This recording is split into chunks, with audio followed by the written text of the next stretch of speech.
Yuk kita sholawatin saja hajat kita.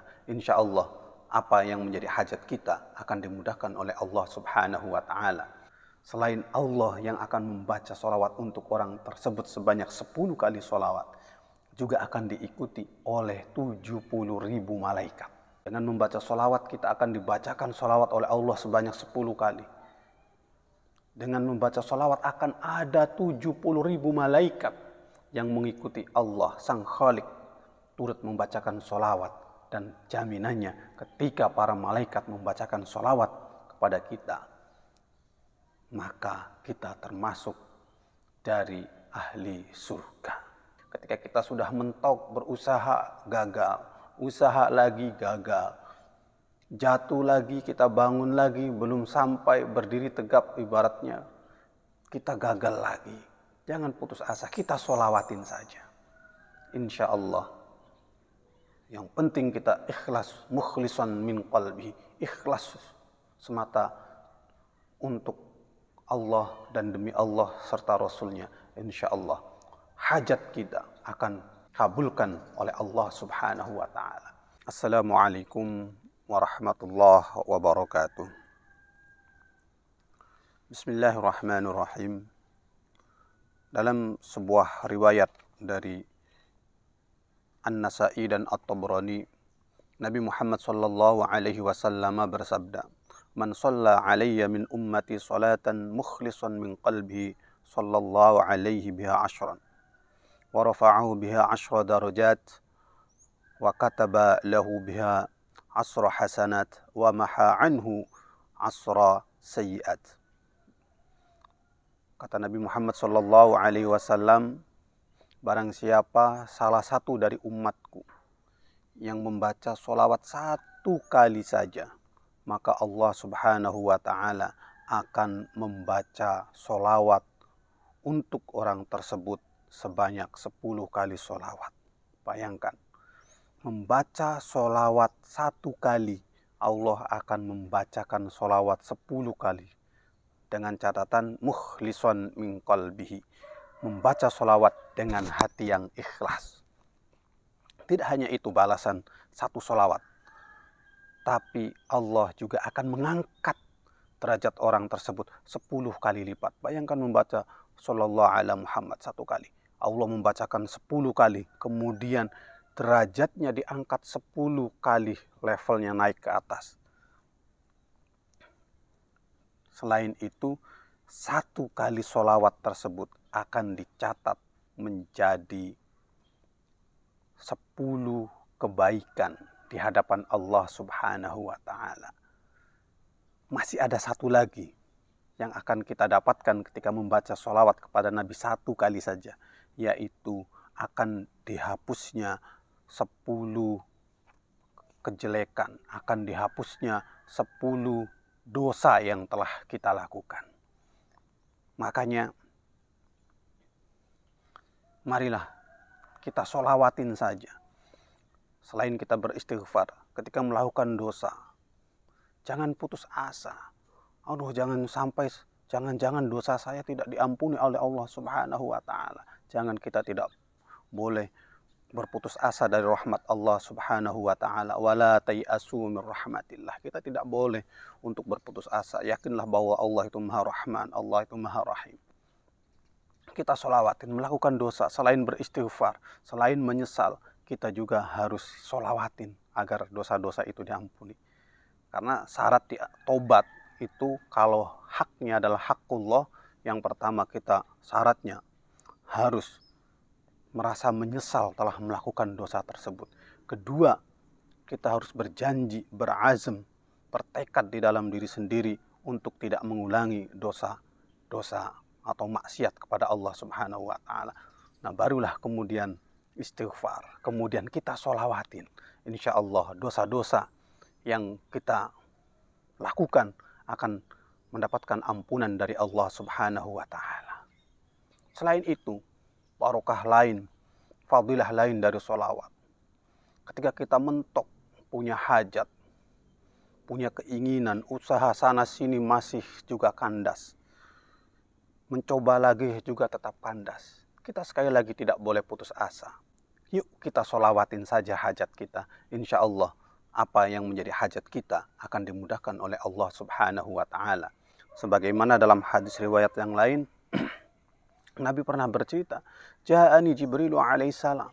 Suatu ketika malaikat Jibril pernah datang kepadaku. Faqala, lalu malaikat Jibril berkata, Ya Muhammadun, la yusalli alaika ahadun illa salla sab'una alfi malak. Kata malaikat Jibril, wahai Nabiullah Muhammad, tidak ada satu orang pun dari umatmu yang membaca sholawat kecuali akan ada 70.000 malaikat yang membaca sholawat kepadanya. Bayangkan, selain Allah yang akan membaca sholawat untuk orang tersebut sebanyak 10 kali sholawat, juga akan diikuti oleh 70.000 malaikat. Betapa besarnya anugerah dari Allah dengan kita membaca sholawat. Dan jaminannya, waman shollat alaihil malaikatu, dan barang siapa yang dibacakan sholawat oleh para malaikat, kana min ahlil jannah, jaminannya adalah akan masuk surga. Bayangkan, subhanallah, dengan membaca sholawat kita akan dibacakan sholawat oleh Allah sebanyak 10 kali. Dengan membaca sholawat akan ada 70.000 malaikat yang mengikuti Allah Sang Khalik turut membacakan sholawat. Dan jaminannya ketika para malaikat membacakan sholawat kepada kita, maka kita termasuk dari ahli surga, dari orang-orang yang niscaya dibebaskan dari siksa neraka. Ini sesuai dengan hadis yang lain, man shalla alayya fi kulli yawmin mi'ata marratin qadallahu lahu mi'ata hajatin aisaruha itquhu minan nar. Barang siapa, kata Nabi Muhammad SAW, dari umatku yang dalam satu hari membaca sholawat sebanyak 100 kali, maka Allah akan mengabulkan apa yang menjadi hajatnya. Itulah yang saya bilang tadi. Ketika kita sudah mentok, berusaha gagal, usaha lagi gagal, jatuh lagi, kita bangun lagi, belum sampai berdiri tegap ibaratnya, kita gagal lagi. Jangan putus asa, kita sholawatin saja. Insya Allah. Yang penting kita ikhlas, mukhlisan min qalbi, ikhlas semata untuk Allah dan demi Allah serta Rasulnya. Insya Allah hajat kita akan kabulkan oleh Allah Subhanahu wa Ta'ala. Aisaruha itquhu minan nar. Yang terendahnya, termudahnya adalah akan terbebas dari panasnya api neraka. Bayangkan di sini aisaruha itquhu minan nar.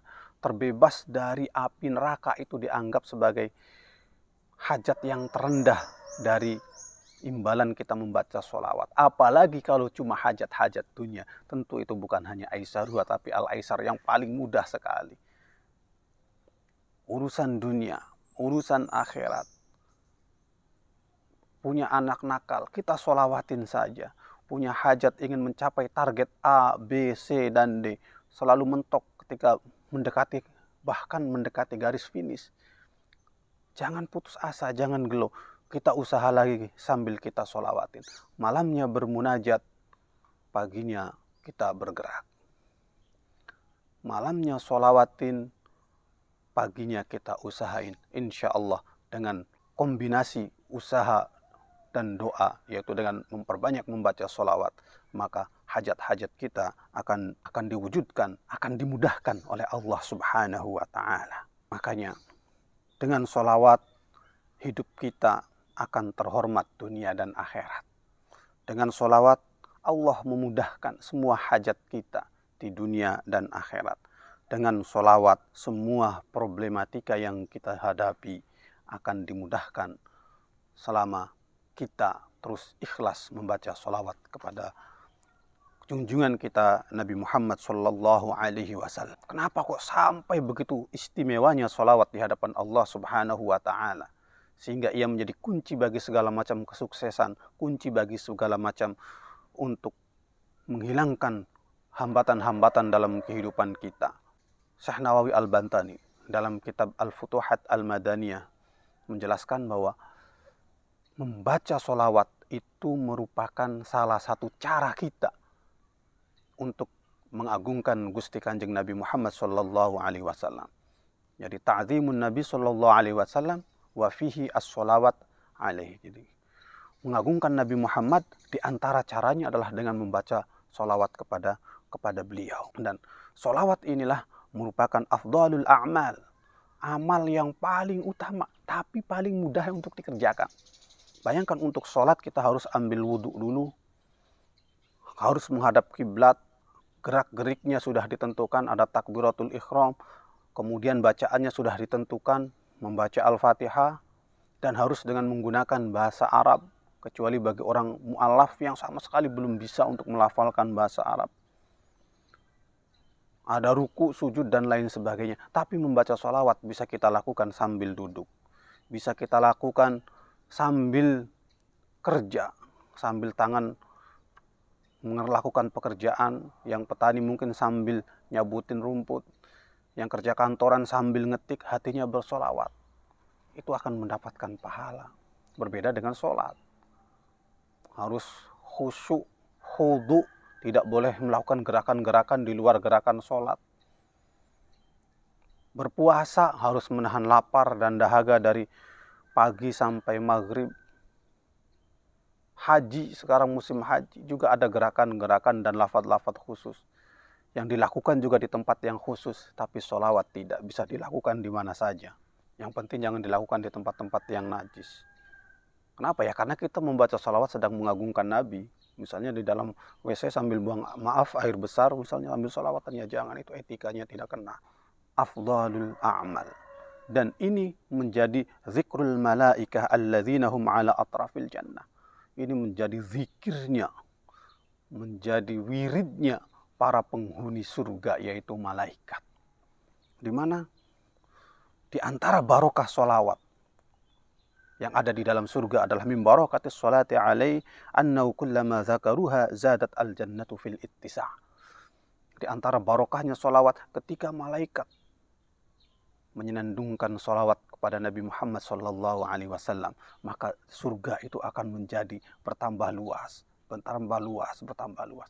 Seterusnya, Allahumma sholli ala Muhammad, Allahumma sholli ala Muhammad, atau sallallahu ala Muhammad, sallallahu ala Muhammad. Selama para malaikat menzikirkan, menyenandungkan sholawat ini, surga itu terus bertambah luas, bertambah luas, bertambah luas. Pertanyaannya, kenapa kok harus sholawat? Bukan zikir-zikir yang lain, padahal zikir itu bukan hanya sholawat. Li'annal jannata asluha nurun nabi sallallahu alaihi wasallam. Itu jawabannya. Karena surga yang nanti akan kita tempati setelah kita meninggalkan alam yang fana ini menuju alam yang kekal. Kita akan masuk surga, amin Allahumma amin.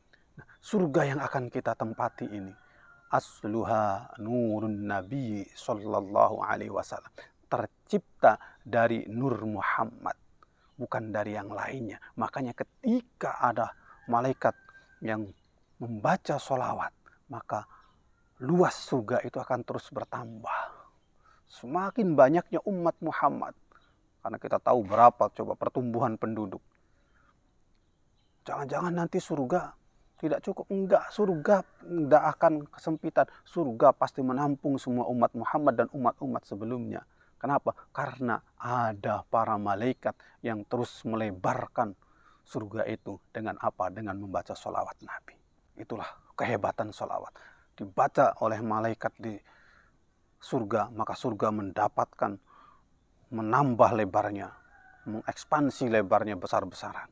Dibaca oleh para umat Nabi Muhammad, oleh anak cucu Adam, maka segala hajatnya di dunia akan dimudahkan oleh Allah subhanahu wa ta'ala. Segala hajatnya, urusan akhiratnya juga akan dimuluskan oleh Allah subhanahu wa ta'ala. Yang tadi kata Nabi sudah jelaskan, aisaruha itsquhu minan nar.